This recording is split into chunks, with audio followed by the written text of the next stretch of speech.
Sebelumnya saya menderita sakit lutut, kata dokter ya dari asam urat yang selalu tinggi. Kemudian ya alhamdulillah setelah terapi oleh Pak Ustadz ya sekarang masya Allah luar biasa, mengalami perubahan yang benar-benar yang tidak seperti biasanya begitu. Yang tadinya habis ruku mau sujud susah sekali, kemudian bangkit dari sujud juga susah. Alhamdulillah sekarang luar biasa, terasa enteng, terasa ringan dan gampang. Masya Allah. Ini ustazah nih, lancar sekali ngomongnya ini. Boleh Bu dipraktikin sebelumnya itu bagaimana kalau ruku itu duluan kaki apa duluan lutut? Kalau Duluan tangan. Kalau sebelumnya tangan dulu. Jadi seolah-olah saya menjatuhkan badan gitu karena memang sulit untuk untuk menekuk lutut itu. Masya Allah. Coba dipraktekin sekarang Bu. Apa yang dirasakan? Coba boleh dipraktekin.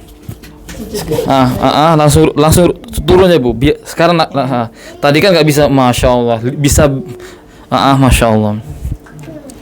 Coba Bu langsung bangkit. Biasanya nggak kuat kayak gini ya? Iya. Alhamdulillah. Sekarang ringan sekali. Alhamdulillah ringan Bu ya.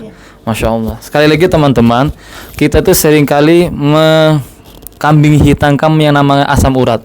Asam urat tuh nggak bermasalah sebenarnya kalau alirannya itu bagus.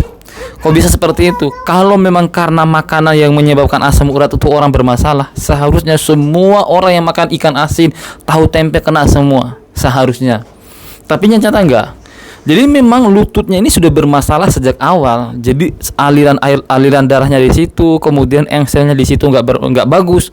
Kemudian kebetulan kena asam urat yang lewat di situ, akhirnya tambah parah. Jadi aslinya itu bukan karena asam urat. Sekarang gini deh, siapa yang di dunia ini orang nggak makan yang mengandung purin?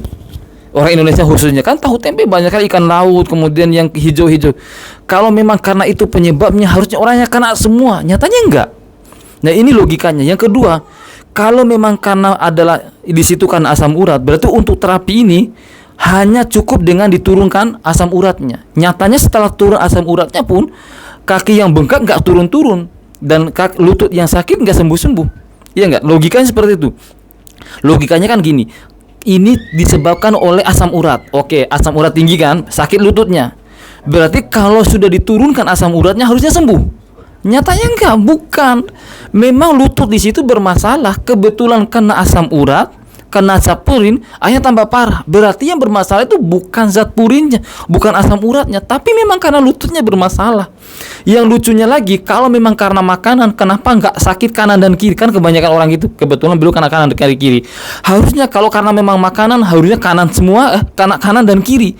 Kan nggak mungkin makanan hanya kena kanan toh atau kena kiri toh. Itu nggak mungkin. Jadi seringkali kita tuh didoktrin. Kita katakan itu doktrin itu.